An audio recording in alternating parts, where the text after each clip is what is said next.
Who is that they follow? And with such maiment rites, this doth betoken the course they follow did with desperate hand fordo its own life. 'Twas of some estate, couch we awhile and mark. What ceremony else?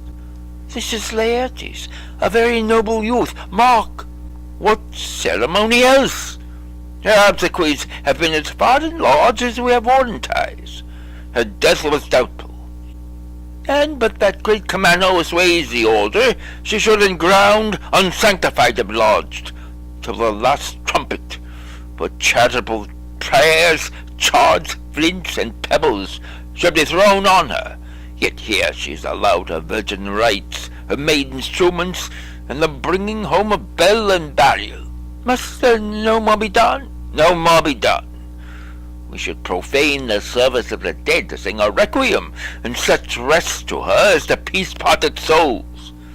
They earn the earth, and from a fair and unpolluted flesh may violets spring. I tell thee, cherished priest, a ministering angel shall my sister be when thou liest howling. What? The fair Ophelia, sweet to the sweet, farewell. I hope thou shouldst have been my Hamlet's wife. I thought thy bride bed to have decked, sweet maids, and not have strewed thy grave. O treble woe for 10 times trouble on that cursed head whose wicked deed thy most ingenious sense deprived thee of. Hold off the other while, till I've caught her once more in mine arms. Now pile your dust upon the quick and dead, till of this flat a mountain you have made, all top old Pelion, or the skyish head of blue Olympus. What is he whose grief bears such an emphasis, whose phrase of sorrow conjures the wandering stars, and makes them stand like wonder-wounded heroes? This is I, Hamlet the Dane. The devil take thy soul! Thou prayest not well. I pity take thy fingers from my throat, for though I am not plaintive and rash, yet have I in me something dangerous which let thy wiseness fear. Away thy hand, pluck them asunder. Hamlet, Hamlet, gentlemen, good my lord, be quiet. Why, I will fight with him upon this theme until my eyelids will no longer wag. Oh, my son, what theme? I loved Ophelia. 20,000 brothers could not, with all their quantity of love, make up my sum. What wilt thou do for her? Zounds, show me, what wilt thou do? Would weep, would fight, would fast, would tear thyself, would drink up Eisel, eat a crocodile? I'll do it. Dost thou come here to whine, to outface me with leaping in a grave? Be very quick with her, and so will I. And if thou prate of mountains, let them throw millions of acres on us, till our ground, singeing his pate against the burning zone, make ulcer like a wart. Nay, and thou mouth, I'll runt as well as thou. This is mere madness, and thus a while the fit will work on him, anon, as patient as the female dove, when that her golden couplets are disclosed, his silence will sit drooping. Hear you, sir. What is the reason that you use me thus? I loved you ever, but it is no matter. Let Hercules himself do what he may. The cat will mew, and dog will have his day. I pray thee, good Horatio, wait upon him. Strengthen your patience, and the last night's speech will put the matter to the present push. Good Gertrude, set some watch o'er your son. This grave shall have a living monument. An hour of quiet shortly shall we meet. Till then, in patience our proceeding be. So much for this, sir. Now let me see the other. Oh, you do remember all the circumstance? Remember it, my lord.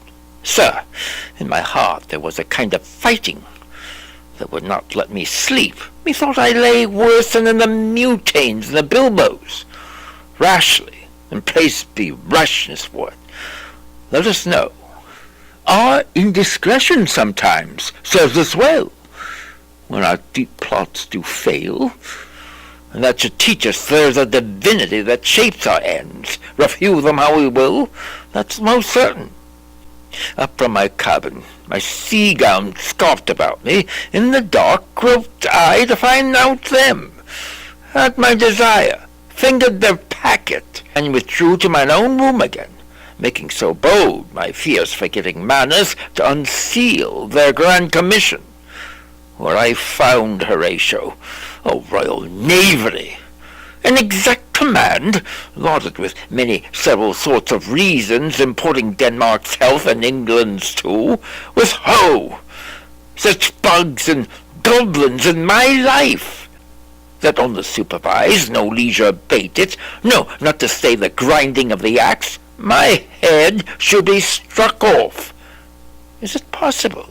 Here's the commission. Read it at more leisure. But wilt thou hear me how I did proceed? I beseech you.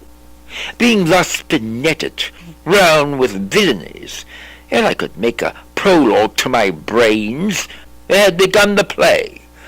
I sat me down, devised a new commission, wrote it fair. I once did hold it, as our statists do, a baseness to write fair, and labour much how to forget that learning. But, sir, now, it did me yeoman service. Wilt thou know the effect of what I wrote? Ay, my good lord, an earnest conjuration from the king, as England was his faithful tributary, as love between them like the palm might flourish, as peace should still her wheaten garland wear, and stand a common twin their amities, and many such like asses of great charge, that on the view and know of these contents, without debatement further, more or less, he should the bearers put to sudden death, not shriving time allowed. How was it sealed? Why, even that was heaven ordinant. I had my father's signet in my purse, which was the model of that Danish seal, folded the writ up in form of the other, subscribed it, gave it the impression, placed it safely, the changeling never known. Now the next day was our sea fight, and what to this was sequent thou knowest already. So Guildenstern and Rosencrantz go to it. Why, man, they did make love to this employment. They are not near my conscience. Their defeat does by their own insinuation grow. 'Tis dangerous when the baser nature comes between the pass and fell incensed points of mighty opposites. Why, what a king is this? Does it not, thinks he, stand me now upon? He that hath killed my king and hauled my mother, popped in between the election and my hopes, thrown out his angle for my proper life, and with such cozenage. Is it not perfect conscience to quit him with his arm? And is it not to be damned to let this canker of our nature come in further evil? It must be shortly known to him from England what is the issue of the business there. It will be short. The interim is mine, and a man's life's no more than to say one. But I'm very sorry, good Horatio, that I to Laertes forgot myself. For by the image of my cause I see the portraiture of his. I'll court his favours, but sure the bravery of his grief did put me into a towering passion. Peace, who comes here? Your lordship is right welcome back to Denmark. I humbly thank you, sir. Dost thou know this water-fly? No, my good lord, but 'tis a vice to know him. He hath much land and fertile. Let a beast be lord of beasts, and his crib shall stand at the king's mess. 'Tis a trough, but as I say, spacious, in the possession of dirt. Sweet lord, if your lordship were at leisure, I should impart a thing to you from his majesty. I will receive it with all diligence of spirit. Put your bonnet to his right use. 'Tis for the head. I thank you, lordship. 'Tis very hot. No, believe me, 'tis very cold. The wind is northerly. 'Tis indifferent cold, my lord, indeed. Methinks it is very sultry and hot for my complexion. Exceedingly, my lord. It is very sultry, as it were. I cannot tell how, but my lord his majesty bade me signify to you that he has laid a great wager on your head. Sir, this is the matter. I beseech you remember. Nay, in good faith, for my knees, in good faith. Sir, here is newly come to court Laertes, believe me, an absolute gentleman, full of most excellent differences, a very soft society and great showing. Indeed, to speak feelingly of him, he is the Cardan Calendar of gentry, for you shall find in him the continent of what part a gentleman would see. Sir, his refinement suffers no perdition in you, though I know to divide him inventorially would dizzy the arithmetic of memory, and it but you're neither in respect of his quick sale, but in the verity of extolment I take him to be a soul of great article, and his infusion of such doth and rareness as to make true diction of him. His semblable is his mirror, and who else would chase him? His umbrage, nothing more. Your lordship speaks most inviolably of him. The consonancy, sir. Why do we wrap the gentleman in our more raw breath, sir? Is it not possible to understand another tongue? You will do it, sir, really. What imports the nomination of this gentleman? Of Laertes? His purse is empty already. All his golden words are spent. Of him, sir? I know you are not ignorant. I would you did, sir. Yet in faith if you did, it would not much approve me. Well, sir? You are not ignorant of what excellence Laertes is. I cannot confess it, lest I should compare with him in excellence. But to know a man well were to know himself. I mean, sir, for his weapon, in the imputation laid on him by them. In his meed he's unfellowed. What's his weapon? Rapier and dagger. That's two of his weapons. But, well, the king, sir, hath wagered with him 6 Barbary horses, against the which he has imponed, as I take it, 6 French rapiers and poniards, with their signs, as girdle, hangers, and so on. 3 of the carriages, in faith, are very dear to fancy, very responsive to the hilts, most delicate carriages, and of very liberal conceit. What call you the carriages? I knew you must be edified by the margin that you had done. The carriages, sir, are the hangers. The phrase would be more germane to the matter if we could carry cannons by our sides. I would it might be hangers till then, but on 6 Barbary horses against 6 French swords, there are signs, and 3 liberal conceited carriages. That's the French bet against the Danish. Why is this imponed, as you call it? The king, sir, hath laid that in a dozen passes between you and him he shall not exceed you 3 hits. He hath laid on 12 for 9, and it would come to immediate trial if your lordship would vouchsafe the answer. How if I answer no? I mean, my lord, the opposition of your person in trial. Sir, I will walk here in the hall. If it please his majesty, it is the breathing time of day with me. Let the foils be brought. The gentleman willing, and the king hold his purpose. I will win for him if I can. If not, I will gain nothing but my shame and the odd hits. Shall I redeliver you e'en so? To this effect, sir, after what flourish your nature will, I commend my duty to your lordship. Yours. He does well to commend it himself. There are no tongues else for his turn. This lapwing runs away with a shell on his head. He did comply with his dug before he sucked it. Thus has he, and many more of the same bevy, that I know the drowsy age dotes on, only got the tune of the time, an outward habit of the encounter, a kind of yesty collection, which carries them through and through the most fannet and winnowed opinions, and to it blow them to their trial. The bubbles are out. My lord his majesty commended him to you by young Osric, who brings back to him that you attend him in the hall. He sends to know if your pleasure hold to play with Laertes, or that you will take longer time. I am constant to my purposes. They follow the king's pleasure. If his fitness speaks, mine is ready. now or whensoever, provided I be so able as now. The king and queen and all are coming down. In happy time, the queen desires you to use some gentle entertainment to Laertes before you fall to play. She will instruct me. You will lose this wager, my lord. I do not think so. Since he went into France, I have been in continual practice. I shall win at the odds. But thou wouldst not think how ill all's here about my heart. But it is no matter. Nay, good my lord, it is but foolery. But it is such a kind of gain-giving as would perhaps trouble a woman. If your mind dislike anything, obey it.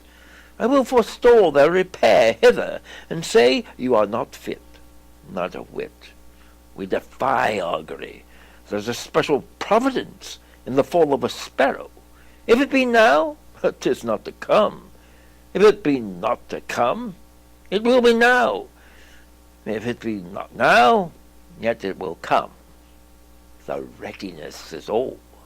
Since no man has aught of what he leaves, what is it to leave betimes? Come, Hamlet, come, your hand. Give me your pardon, sir. I have done you wrong, but pardon it as you are a gentleman. This presence knows, and you must needs have heard, how I am punished with sore destruction. What I have done that might your nature, honour, and exception roughly await, I here proclaim was madness. Was it Hamlet wronged Laertes? Never Hamlet. If Hamlet from himself be taken away, and when he's not himself does wrong Laertes, then Hamlet does it not. Hamlet denies it. Who does it then? It's madness. If it be so, Hamlet is of the fraction that is wronged. His madness is poor Hamlet's enemy. Sir, in this audience let my disclaiming from a purposed evil free me so far in your most generous thoughts that I have shot mine arrow o'er the house and hurt my brother. I am satisfied in nature, whose motive in this case should stir me most to my revenge.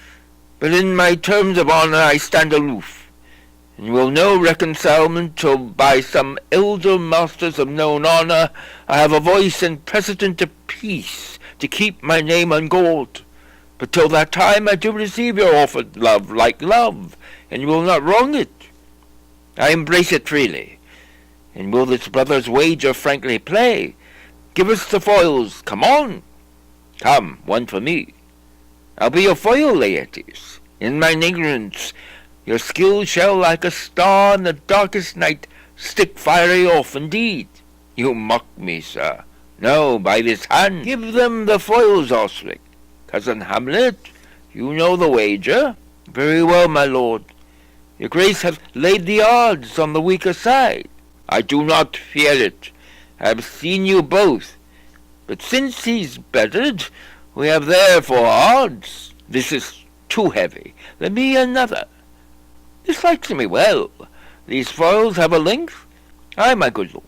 Set the stoups of wine upon that table. If Hamlet give the first or second hit, or quit an answer of the third exchange, let all the battlements their ordnance fire. The king shall drink to Hamlet's better breath, and in the cup of union shall be throw, richer than that which 4 successive kings in Denmark's crown have worn. Give me the cups, and let the kettles of the trumpet speak, the trumpet of the cannoneer without, the cannons to the heavens to earth. Now the king drinks to Hamlet. Come, begin. And you, the judges, bear a wary eye. Come on, sir. Come, my lord.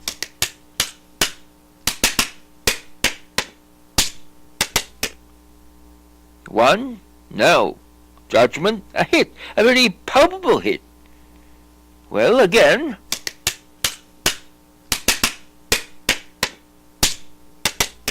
Give me drink. Hamlet, this pearl is thine. Here, to thy health. Give him the cup. I'll play this bout first. Set it by a while. Come, another hit, what say you?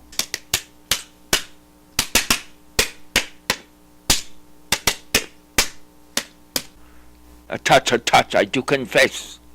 Our son shall win. He's fat and scant of breath. Here, Hamlet, take my napkin, rub thy brows. The queen carouses to thy fortunes, Hamlet. Gertrude, do not drink. I will, my lord, I pray you, pardon me.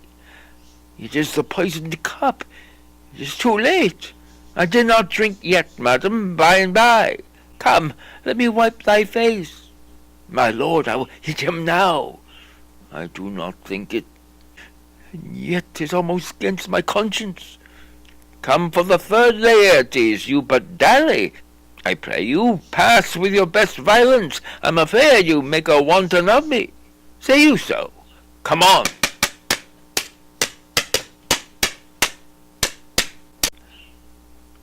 Nothing, neither way. Have at you now.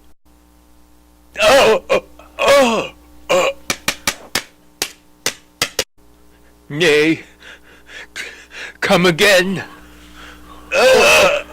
Look to the queen.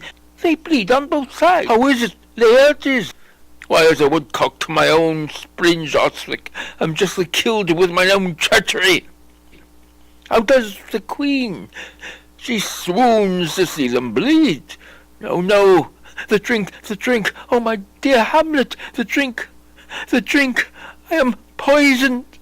Oh, villainy, let the door be locked. Treachery, seek it out. Hamlet, thou art slain. No medicine in the world can do thee good. In thee there is not half an hour of life. The treacherous instrument is in thy hand, unmaided and envenomed. The foul practice has turned itself on me. Lo, here I lie, never to rise again. Thy mother's poisoned. I can no more. The king's to blame. Point envenomed too. Then venom to thy work. Oh! Thou incestuous murderous damned Dane, drink of this potion. Is thy union here? Follow my mother. He is justly served. It is a poison tempered by himself. Exchange forgiveness with me, noble Hamlet. Mine and my father's death come not upon thee, nor thine on me. Heaven make thee free of it, I follow thee. I am dead, Horatio. Wretched queen, adieu. You that look pale and tremble at this chance, there are but mutes or audience to this act, had I but time. As this fell sergeant, death is strict in his arrest. Oh, I could tell you, but let it be. Horatio, I am dead. Thou livest. Report me and my cause aright to the unsatisfied. Never believe it. I am more an antique Roman than a Dane. Has yet some liquor left? Is thou art a man, give me the cup. I'll have it. Oh, good Horatio, what a wounded name things standing thus unknown shall live behind me. If thou didst ever hold me in thy heart, absent thee from felicity a while, and in this harsh world draw thy breath in pain to tell my story. What warlike noise is this? Young Fortinbras with conquests comes from Poland through the ambassadors of England, gives this warlike volley. Oh, I die, Horatio. The potent poison quite o'ercrows my spirit. I cannot live to hear the news from England. But I do prophesy the election lights on Fortinbras. He has my dying voice. So tell him, with the occurrence, more and less, which have solicited, the rest is silence. Now cracks a noble heart. Good night, sweet prince, and flights of angels sing thee to thy rest. Where is this sight? What is it you would see? If aught of woe or wonder, cease your search. This query cries on havoc. O proud death, what feast is toward in thine eternal cell, that thou so many princes at a shot so bitterly hast struck? The sight is dismal, and our heirs from England come too late. There's a census that should give us hearing, to tell him his commandment is fulfilled, that Rosencrantz and Guildenstern are dead. Where should we have our thanks? Not from his mouth. Had it the ability of life to thank you. He never gave commandment for their death.